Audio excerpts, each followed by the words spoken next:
if free flow of data is the basis of significant technological innovation and economic growth, what impact will data localization have in the Indian context? This is by Vikram from Chase India Limited. Should I join you over there? Would that be You would have. Some form of data governance is absolutely necessary for this to have the positive effects that it can have. Without it, it's very easy to see how it goes very wrong. Data localization is a different question, and again, in this regard, I worry to some extent about data localization in a variety of countries, some more repressive than others. It certainly allows for control over the data flow, so to the extent that you end up with a data protection regime that is easily broken if you don't have physical control over the server, then it may actually be important. But my baseline would be that it's probably my baseline, without very good argument to the contrary, would be that it gets in the way of doing things in a way that's robust and that is not too susceptible to the authoritarian threat. Thank you, Professor. Maybe when I ask the next question, if the person chooses, they can identify themselves. How does a society guard against governments using technological efficiency as a ruse for utilitarian policies at the cost of individual rights? Can political philosophy inform the adoption of technology? And does the patent system and the larger legal system generally contribute to creating technological infrastructure as intended? Can a legal, especially patent system, be so designed as to achieve that? That's by Akshat Gautam, but the previous question didn't have a name. So if you want to identify yourself, please do. So I think the whole purpose of my presentation is to provide a framework through which to reject the idea that a purely utilitarian technological efficiency answer can breeze through social and ethical and values-based resistance. That is, if there's one core lesson, it's that there is no single efficient way. There's a spectrum. On the other hand, the first part, if you remember, I tried to emphasize that the fact that things are open to political negotiation and contestation doesn't mean that anything goes. Some things are just mistakes under the circumstances. And so activists and the political context needs to be in a situation where it's not that technology can do whatever we want it to do, and it has no internal structure. And understanding which is part of the difficulty. But I completely agree that if you have a program that pushes itself purely on efficiency without being accountable to the ethical constraints, or without having a good argument for why these particular ethical constraints can't be addressed within the technological change, then my talk is to you an anchor to make those arguments. With regard to the patent system, I think I didn't say the word patent once in all of this. I think the patent system, broadly speaking, is vastly overrated in the claims of its effects on innovation. It's certainly, in most sectors, there's practically no empirical evidence of any useful level that says patents really support innovation. On the other hand, a whole bunch of other things, from education to innovation centers, there's been if you look at the last, let's say, 25 years of social science research on innovation. I actually just did a review on this for the for the annual review of social science on this. There are basically three major trends in research on innovation in the last 25 years. The first is the move from a focus on individual firms to a move on learning networks, on the circulation of knowledge within learning networks, both geographical and technical. There, patents largely get in the way. They're largely a form of friction. The second is to move from a focus purely on market-based innovation to understanding that innovation happens in all sorts of places, market and non-market, individuals and tinkerers. This is one of what's so exciting about the tinkering model, but also firms that create products. And precisely because there's such an important role for non-market innovation and tinkering, you're not going to get the best innovations for farmers without involving farmers in understanding their particular land. If you can build a system that allows farmers to teach each other, you'll go a lot more than if you develop patents. They're not going to do it for patents. Patents are irrelevant. Patents, in that regard, get in the way. And because of these two things, we've really seen a shift in the literature from a focus purely on commons to a focus on mixing property and commons. From a focus purely on property and patents to a focus on commons and sharing together with patents and property. So it's really important to keep patents in their place, and their place is not necessarily as large as most of the conversation would normally suggest. You ended with a utopian perspective on how to deal with the technology-society interface, but how do you see the dynamics of technological change? Just gonna go back, sorry. But how do you see the dynamics of technological change with some combination of technological determinism and social construction when there is no social consensus on way forward? When there's no social consensus on? The way forward.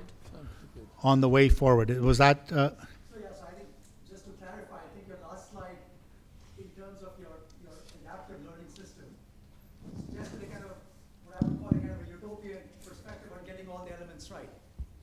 But what happens when you don't have societal consensus on putting all those things in place? Then how do you see the dynamics of technological change and the societal implications of the kind you're talking about, which is what I think really represents reality today, rather than consensus on how do you deal with these questions? So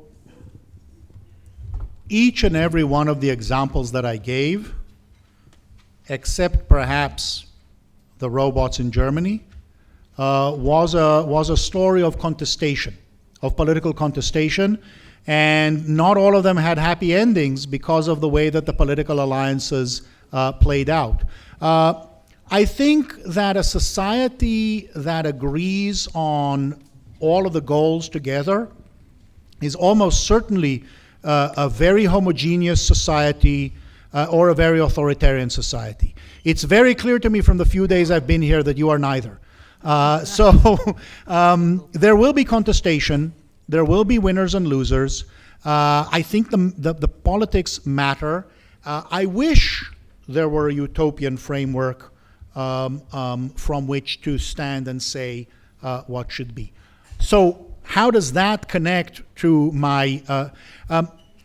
I think that as a matter, if you want to think of it as a technocratic matter, I think it needs to be part of the administrative managerial structure and part of the design of legislative systems, that the winners will be willing to put in place a system that has these features.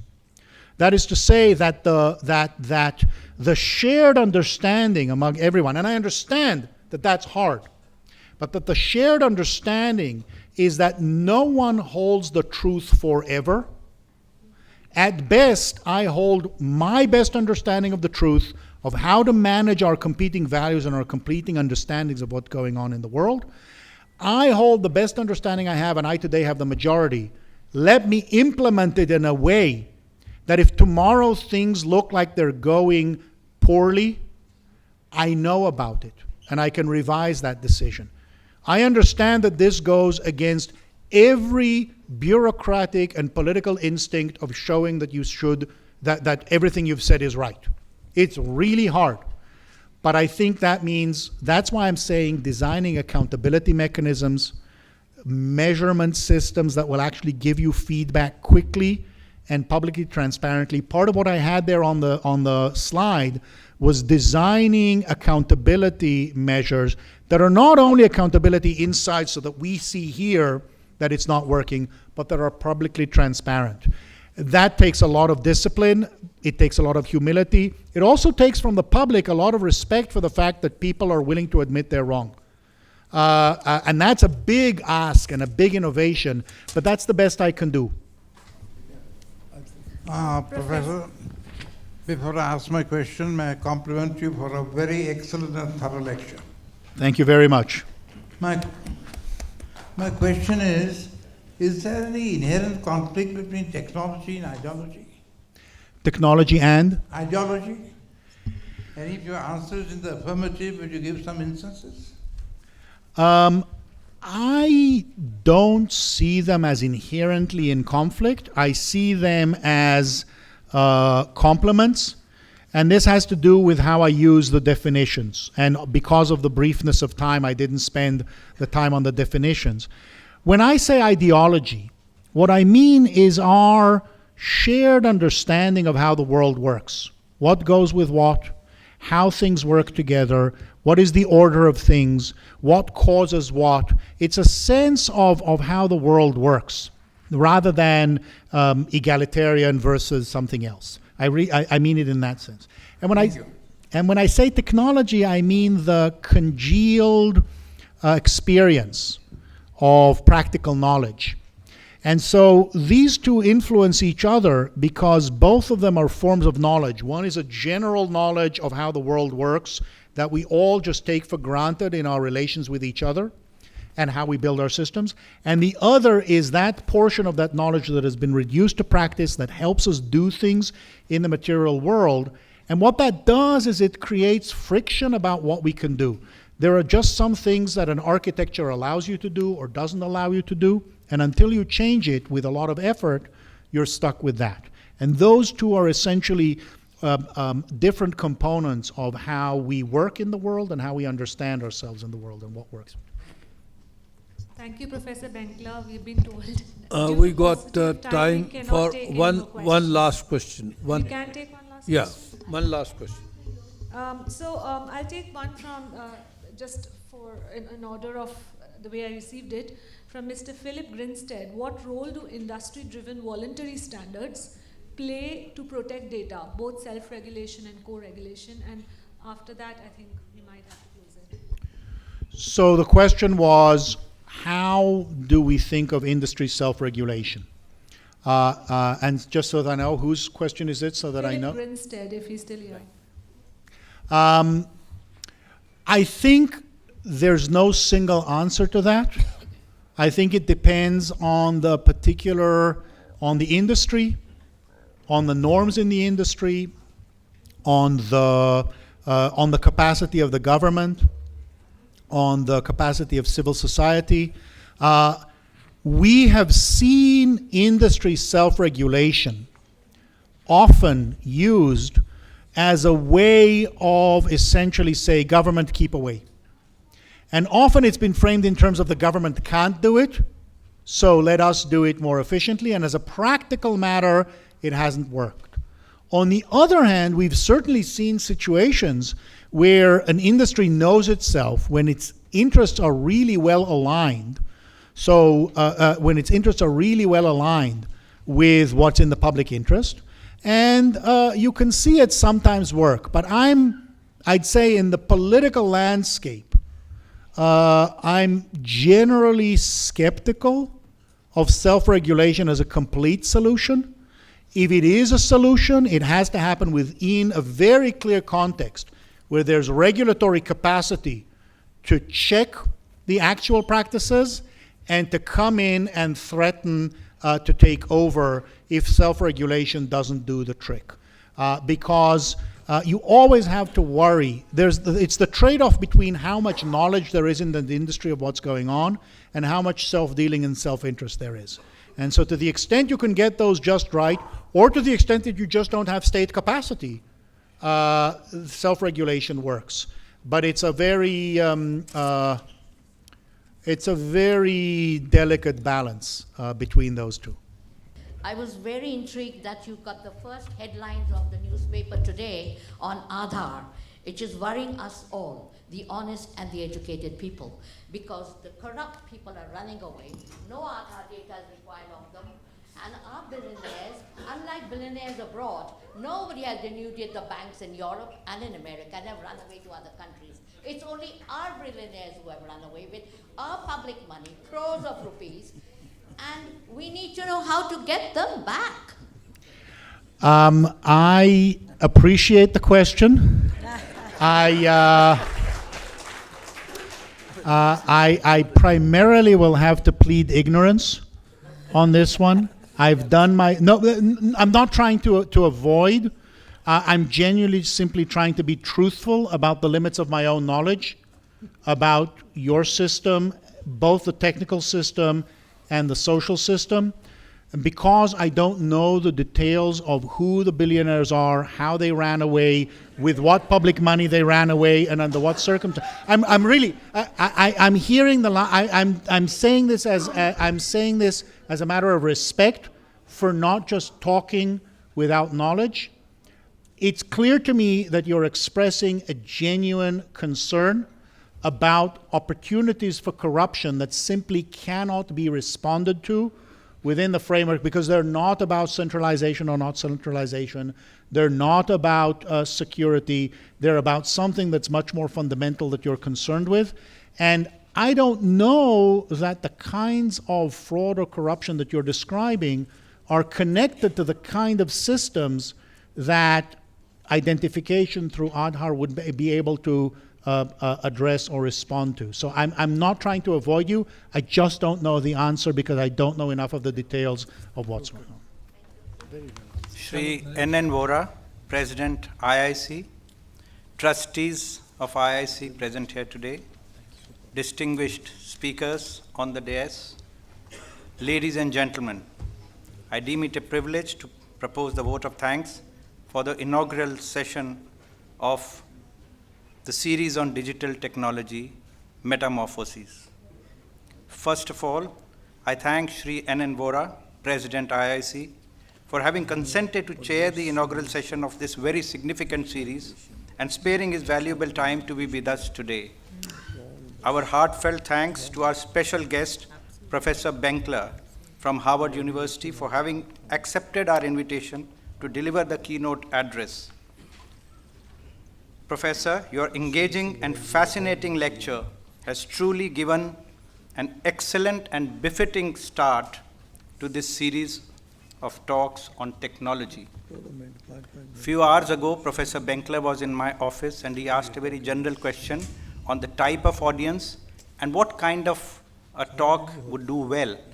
To that, I gave a very general reply that we have many scholars and domain experts, but generally we have septuagenarians, octogenarians who do not know about technology. But it's to your great credit, Professor Benkler, that your talk, the complexities and intricacies which you made them sound so simple for everybody. Thank you very much. It's a pleasure for us. It's a pleasure for us to host you, and we sincerely hope that you are enjoying your first visit to India. Thank you, Mr. Amitabh Kant and Ms. Yamini Iyer, for taking time out and sharing your thoughts today. I would like to thank our collaborators, NITI Aayog and Center for Policy Research, for their generous support. Our thanks to Shri Shyam Saran, Life Trustee IIC, who not only conceptualized this whole series, but also helped us by coordinating with CPR and NITI Aayog. A big thank you to the young team from Center for Policy Research and NITI Aayog. Mr. Shyam Saran took all those names, brilliant minds, and it was absolutely pleasure to interact with them. And as also our team from the program division for seamless teamwork in putting the series together and giving it a final shape. Finally, I would like to express my thanks to all of you in the auditorium for coming and joining us at this inaugural event of this year-long series. Ladies and gentlemen, just want to inform you that the next fixture in this series is on 24th May, which is on the future of governance. Please mark your calendars accordingly. The venue is Multipurpose Hall in Kamala Devi Block. Time is IIC Standard Time, that is 6:30 p.m. The discussion would cover concepts like receptive technology and glacial government, response of regulators to the pace of technological advancements, era of blockchain and bitcoins, artificial intelligence, big data, and forecasting. The speakers will be Dr. J. Satyanarayana, Chairman UIDAI, Shri Anant Padmanabhan, Fellow Carnegie India. The program will be chaired by Justice B.N. Shri Krishna, former Judge of the Supreme Court of India, and Head of the Committee on Data Protection Framework of India. Thank you very much, ladies and gentlemen.